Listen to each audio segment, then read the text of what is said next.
welcome back to another episode of NextGenDDS. It's your co-host, Wes Lyon, and also co-hosting, as always, Dr. Scott Menaker. Scott, welcome back. Hey, Wes, great to be here again. So today, we've got an interesting topic we've been joking about here and something a little uncomfortable nobody wants to do. We're not talking about the scale for your weight, but we are talking about the scale for your goals here. So we want to talk about goal setting. Absolutely. I was telling Wes a story way back early in my career as probably an associate or an early partner in a two-doctor practice, a lot of staff. The senior doctor ended up kind of signing up for a goal-setting program from a big company. There was a motivational speaker named Zig Ziglar who was great. But we signed up for this monthly thing, this program where you get a tape and you get a goals, a packet of discussion and all this stuff. Well, I got appointed to be the person at probably 27, 28 years old leading this. So Wes, how do you think that went? I'm going to go with not well. That would probably be an understatement. One, I wasn't bought into goal setting. I'd never done it, didn't understand it, didn't really think it was a worthwhile endeavor, and the staff never bought into it, and so it just became a real disaster. Well, if you don't believe in it, because not to say they're all women, but the dental staffs themselves, the doctors are like 50% women these days, but right. The staff is still, I don't have actual statistics, but once in a blue moon, I see a male show up on a census. Every once in a while, but right. But women tend to have better intuition than us. So when we walk in the room and we're, not really fully into whatever we're saying, they know within the first 30 seconds and tune out. Yeah. And so, but then fast forward where the partnership failed, and we'll spend some time maybe in another episode talking about that. But I was solo for a number of years and really had to figure out how to make grow my practice and change it, and probably started reading some different books. I grew up a little bit too, and talked to some people who understood it. And I became kind of a voracious and a big proponent of goal setting and the benefits that it can bring to, there's practice and personal. I was more driven towards the practice side, but goal setting can be life changing, especially when you're trying to get other people to come along with you, and that we'll talk about a little bit more. That is, I know you were talking about your method, which is a big whiteboard in your office. Yeah, I recommend everyone do this one because there's a whiteboard. It's not a humongous one, but it kind of flips around. Go off Amazon for maybe $150, and I write my goals up there, and they stare at me. They are right behind the computer screen, so I always get to see it. And the thing I love about it, it's the accountability. My philosophy has been with everyone that we can fail. I've got no problem with anyone failing. However, I have huge problems with lack of trying, and something we were discussing. If your goal is to do X, you have to do something different to get there, right? Where they say insanity is doing the same thing over and expecting different results. Right, for sure. We've got to do something to get there. So I look at my whiteboard, and I don't think I'm going to hit any of them this year. However, I can already sit there, and going into next year, I can already sit there and say, you know what? We screwed up the number one goal by May, and we were never going to get there. However, come July, the change was made. So next year, I feel very confident we are actually going to hit that goal. I go through that with each one of those. It's just staring at you. Okay, am I going to get there? No. Why not? And you've got to be able to figure out that. But if you never write the goal up on the board and you never write up what you're going to do differently to get there, you're not going to get there. Yeah, you're going to dream a 20% increase into your life. It's just not going to happen. You've got to have some accountability there, and you've got to have something where, hey, when you do write it down, you go, okay, is this feasible? And if not, what changes am I going to make? Whether or not it's being an associate dentist or being a practice owner, what changes am I making, or what am I doing to get to that goal? Right. So I know as I was doing some consulting, we would go meet with doctors and talk through, a big deep dive into what they had done, understanding the procedure mix and all of those things. And then my wife and I would sit down and say, so what do you want your goals for next year to be? Because we were trying to do that towards the end of the year so we could really kind of start fresh. Doesn't mean you have to wait till, January 1, but a lot of times it just worked out that way. And doctors would say, let's say they were doing $800,000 and they said, I want to grow 25%. I want to grow to $1 million next year. And I would just kind of look at him and try not to laugh, because many times they were just making up that number. It just sounded good. And the question, as you said, is, so what are you going to do differently to get there? And, a doctor would say, well, I'm going to do an extra $100,000 in Invisalign. I said, so if let's say your fee is $5,000, you're going to do 20 more cases next year. What are you going to do?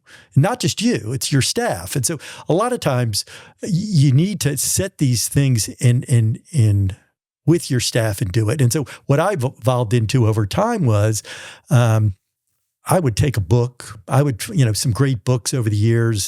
Simon Sinek writes a ton of them. Some motivational speakers, Freakonomics, Super Freakonomics, just some books that were just out there that gave me some thought process that my staff, I enriched them, they bought into. And we would use that as our goals for the year around that. Sometimes it was around a marketing campaign. Sometimes it was around a treatment planning, a case acceptance. But we would have a whole defined, and we would take the first Friday of January and spend literally 5 or 6 hours together reviewing things. We had a lot of fun. I'd take them out to lunch afterwards, and but we really would start writing down tangible things and action steps. So one is to have a goal, but two, the next important thing is, so what are the action steps? To your point, what are you going to do differently? And writing those down. Now, having said that, when you write them down, you got to look at them again. And I think a lot of people, they write it down, it goes in a file in their drawer or under a stack of papers, and they never look at it again until they stumble upon this piece of paper. 2 years later, I didn't do any of that. That's why I personally like the whiteboard. Yep. Mine's on wheels. I can wheel it around. I've got one in the office we wheel around that I just write on and we erase. But then I've got my goal board that just sits there and constant reminder. And, there's some good things on there. I got a couple wins this year, but I got a lot of failures on there. It's a constant reminder of, we got to fix that. That's right. And so you've got your action steps. And then in some cases, who's going to be responsible? Sometimes it's you. Sometimes it could be your staff. So let's go back to the Invisalign piece. If you want to do more of those, well, your staff's got to be a part of that. But you've got to train your staff to where to intervene. Are you going to start taking scans of every patient, which I know is becoming a pretty popular thing with all the ease of the scanners out there, of putting people's teeth on a screen in front of the patient? It almost sometimes sells itself. Well, if you're going to do that, you got to have the right equipment. Do you have enough scanners? Are you giving your hygienist enough time to do that? I know I had a lot of failures of, hey, we're going to start doing this. And, I'm trying to think of, I think when intraoral cameras were coming out, I bought intraoral cameras. I said to my staff, and these are the days, these were not just plug and play in the back of your computer. I had to have the whole office wired. So I had 8 operatories wired. Guy spent 2 days wiring in the camera that was going to plug into this camera that you wheeled around the office, and then you switched a dial on the TV to bring it up on the TV in the room. And that never got done because it was unreal. It was an unrealistic expectation that I had. And my staff was like, we don't have time to do this. And so it never got done. And we, later down the road, we kind of fixed that. But my goal was a bit unrealistic in how we were going to do that. So you just have to have steps and training and things that are going to happen so that you have a realistic chance of meeting those goals. Oh, definitely. And even, you obviously want to do them as a practice owner, but also, let's say I've got a funny one where, I hear from all sorts of dentists, young dentists at schools, oh, I'm going to be a practice owner in 2 years. I'm like, okay, great. What are you doing to do that? Well, some of them have plans, some of them don't. I was talking to somebody the other day and said, well, have you been reaching out to doctors on this stuff? Like, I don't even do that. But hey, I did have a friend. He actually, I think you told him to do it. He did it. He owns a practice now. And I'm like, well, is that, your goal is to own a practice? I told you to do it. Your buddy did it. He now owns one because he did it. Why aren't you doing it? No matter where it is you want to get, you've got to establish that goal, and then you've got to sit down and you've got to write down what are my steps to getting there. What do I need to do? You can't just run into the blind and, I'm going to be a practice owner one day. Right. Like, and what are they, right? And what are those steps that have got to happen for that to occur? And if you do, I just became big I had just stacks of paper around my desk. I would write things down and literally that I would just keep adding to the list and crossing things off when I got things done. So you got to make sure that you've got those action steps. But then two, what's the procedure for reviewing those on a regular basis? In my office, we had a staff meeting every month, and I had an office manager. Originally, it was me, but when I got big enough, it didn't take long for me to get an office manager. That became was my wife. She was just a dang dynamo when it came to keeping me accountable. And if I wasn't doing something, she would come in and go, Dr. Menaker? And when she used that tone, I knew I was in trouble because I knew there was something she goes, you need to make this happen because we can't keep moving. And we would review things. And so that was one part. And then the biggest piece, and this becomes part, as you were mentioning earlier with if you hit those goals or you don't, is you got to be able to pivot. You got to be able to say, hey, listen, this is not a good idea, or we're not getting it there this way. We've got to go change. You don't just go down a dark tunnel that stays dark. You got to go, where's the light? And if it's not in the direction that you're going, and that's okay, you got to be able to pivot. No, I love that one. And I don't know who I heard this from, but if you can obtain all of your goals every single year, you don't fail at any of them, you haven't set high enough goals. That's right. You shouldn't be able to get to all of them. So there's no shame in, oh gosh, like when I look at mine, there's 2 or 3 big ones I don't think we're going to get to. And I'm like, that's okay. I already know what we messed up. I know what we're pivoting. We're moving on, right? It's not some thing where you have to beat yourself up if you don't get there. But if you don't try to get there, you're not going to get there. You're not going to figure out what you did wrong. You're not going to figure out what needs to change. And, especially if you're in dental school, you're an associate dentist, we're trying to get to that point where we own a practice and become CEO of a business. If you can't learn to do this stuff now, I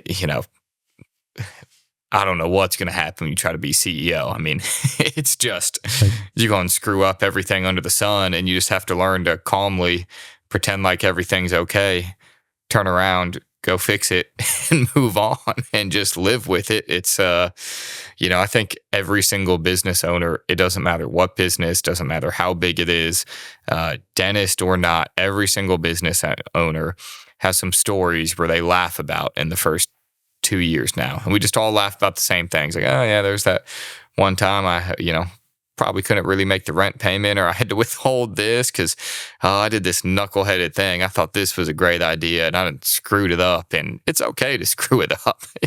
You just got to pivot quick the second it gets screwed up. Yeah, as you were talking about that, it reminded me, I think it was Winston Churchill said, success is the ability to go from failure to failure with no lack of enthusiasm. And that really gets to, to what you're saying, which is you're gonna make some mistakes. Everything is not, you're not going to hit everything perfectly. Maybe not the first time, maybe not the 5th time. Sometimes you just have to figure all that stuff out. But just don't lose the enthusiasm for learning from those things and moving on. And so, we would write them down. We would have our goals. We'd get to the end of the year. We would, and certainly during staff meetings. But when we got to our next goal setting the previous year, sometimes those previous goals may have reappeared maybe we didn't get there. And we sometimes set some pretty lofty goals. We had a big 2-doctor practice and, 12 staff. And there were a lot of moving pieces. And sometimes we would set some pretty high goals. And sometimes we got there. Sometimes they were my fault. Sometimes they were, it was on me. Sometimes it was on my partner. And I held her accountable as she held me accountable too. And accountability it's not necessarily a bad thing. It's just it just to make sure you're being real. Yeah, it's more. Don't take it personally. This isn't some high school drama here. It's just, hey, we need to do this. The accountability isn't necessarily, oh, I screwed it up. It's more of, I tried this and it didn't work. So now we're going to try something else. Like you brought up a really good point there. I don't know if you meant to or not, but getting the staff on board and excited, you have to communicate what it is that you're doing. And when people come to work, people naturally want to accomplish things. They want to get wins. So if you can get the staff bought in, they understand your goals, they understand how to get there. When you do get there, you reward them for it. You're going to be in a whole lot better position than if you're sitting there and you've got your goals and you haven't shared them with all the people that have to help you accomplish this. And you're wondering why you never get to your goals. It's amazing how many doctors told, oh, well, where do you want to get to? What do you want to do? What do you want to accomplish? You go ask the staff, hey, what are the goals for the year? Like, huh? We don't know. It's like, well, you ain't going to get there by yourself. That's right. Because all they're doing is they're just showing up to, doing their job, but they're not motivated. It was an interesting time for us because, when I did our goal setting, because one of the things I did as we got a little further along, and it reminded me of, as you were just talking about, a story of one of our goal settings. And I would go look at my patient base and people that I thought had been successful in their business in the area, friends I knew that had been really successful, who could deliver a message to my staff that they could relate to. And one year we went and visited with Mike, who had his own leadership group. He basically being a thought leader with top, Forbes 50 companies, working with their CEOs one-on-one. I mean, he was just a top-notch guy. And he and I became friends. And I just said, hey, Mike, can we come to, he had his own leadership institute here in town. And I said, would you be willing to give me an hour of your time to talk to my staff about whatever it is you want to talk about? And that was one of the coolest things that I did, because they knew these people, but then they heard the story. So Mike's telling us a story. I'll try and I could go on for about an hour about it, but he basically said, there's these 2 kids at an orphanage, and there's a big wall, and they would be out there, these 2 boys out there playing every day, playing baseball, and the wall was about 8 feet tall. They couldn't see over the top of it, solid wall. And one kid was a big New York Yankee fan, and he always had this hat on, and they were out playing. And one day the ball kind of got hit out against the wall, and the kid's over there, and he picks the ball up, and he's just kind of looking at the wall, and he takes his hat and he throws his hat over the wall. And his buddy's running up to him, he goes, what are you doing? He says, I want to see what's on the other side. And the only way I know to go get it is to see what's on the other side, is to throw my hat over the wall. So Mike tells his story, and then he looks at all of us, and there's about 12 of us sitting in a room. And he says, so what are you willing to throw your hat over the wall for? And he stopped. And then, and Wes, this was kind of, it was life-changing for a lot of people there. He made us go around and each of us to talk about what we were willing to throw our hat over the wall for. And we had one staff member who said, I want to have a child. I didn't think I ever wanted to do it, and I need to go do it. And one guy I had a dental assistant, Damon said he was going to go back to school. And people were, we were all, and there were tears all over the place because it was really important. So I tell that story a lot because goal setting is sometimes about, what are you willing to throw your hat over the wall for? Sometimes you don't know what's out there and what's on the other side until you go sometimes, I'm not saying jump off the ledge, but take a leap of faith. And I mean, that was probably, I'm going to say 20 years ago, but it was a long time ago. And it still impacts me, and my staff that I'm still friends with talk about it often. So you got to think about goal setting sometimes of what are you willing to take a leap of faith and throw your head over the wall for? Yeah, you brought up the cliff one. I love the cliff analogy. I'm naturally complacency is my biggest fear.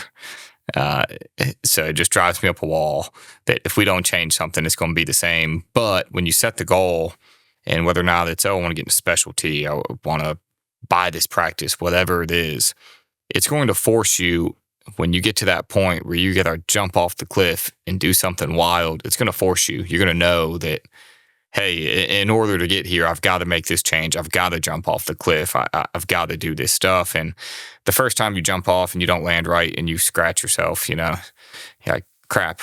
Then the next day you still wake up and you go, that wasn't that bad. That's right. Wasn't that bad. We're going to try the next thing. What's the next leap of faith we're going to take here? But people that don't set goals don't take leaps of faith. I think that's the bottom line, right? The person that says, I'm going to grow 20%. And that's the end of their goal setting discussion. That person does not grow 20%. Never. And I've got 3 sons, and I try to, they always said they would catch videos on YouTube or whatever and send it to me, or you see something and they go, hey, Dad, you gotta watch this or read this. He goes, this is the kind of crap you love. And I go, one day, this is going to be the kind of crap you love because it'll make an impact. And I'm not sure they're writing goals down, but they're trying to, I'm always trying to say, aim higher than you think. And what steps are you going to make? You want to get advancement in your business. Okay. What are you doing differently and more than what you're supposed to be doing? Going above and beyond to get to that next step. And if you do that, in dentistry as an associate, you'll start making more money. You're going to start creating opportunities to be a better, but potentially become a partner, or say, I'm ready to go out and buy a practice. Or if you already own a practice, how do I continue to make this thing grow? Definitely. So I think those of you listening, first one is set them. Second thing I tell everyone to do is review them monthly. Especially if you're the owner or you're dealing with the staff. I can't tell you the most common thing. I ask somebody, hey, how do you do on getting patient referrals? Oh, I had somebody come in and talk to me, and we talked to the staff, and we did good for about 3 weeks, then we forgot about it. I'm like, well, had we checked in every month, would we have not forgotten about it and still been getting those patients? So, you need to set the goals. You need to check in monthly with yourself. If you're with the staff, check in monthly. You need to celebrate wins. I think that's an important one. And don't get caught up on losses. You just need to figure out, like you said, the same goal might end up on the board the following year, right? My board right now, there's 2 of the goals up there that, they're just going to be up there for next year. Great. I already know what we're doing to get to them next year. We screwed it up this year, but we're not screwing it up next year. So it's not a negative. It's a learning experience. But if you don't review them monthly, you don't go over with the other people who need to be held accountable. And again, not as a negative, it's just if you don't sit there and talk about them, they're not always front of mind, then they're just going to go away. That's right. And you won't get to where you want to get to. Yeah, you get to December, we want to go 20%. What do we got to do? Oh, we got to get 20 Invisalign Christmas specials. Right. To pay in full. Yes, to pay in full. So, we got to check in on them every month, but, write them down, get them somewhere they're visible, and check in every month. Right. Those are my big pieces of advice. And if you do that, they'll stare at you. You'll get where you need to go. No doubt about it. And the action steps that are part of that process are just crucial as you do this. So I know I was maybe close it up with, I had this past week, my wife is one of these that she saves everything. And sometimes it comes back to haunt me, but this one was kind of pretty good. But she was looking through an old book and found these pieces of paper, and she's reading all these different things. And she says, Dr. Menaker, she goes, do you remember when you wrote this And I said, what is it that I wrote? And it was about goal setting. It says, and she still got this piece of paper, and she said, it says, what gets written gets worked on, and what gets worked on gets better. So we'll leave you with write them down, work on them, and you'll get to accomplish your goals. Definitely. That's a great one. Well, Scott, thanks for being here. Thank you. And, I think our next episode, we're going to follow kind of up with this. We're going to talk about the CEO. Leaning in. You go to dental school, not CEO school, but then you become CEO. So we'll join you on our next episode. It's going to be a great one. We'll see you soon. Thanks.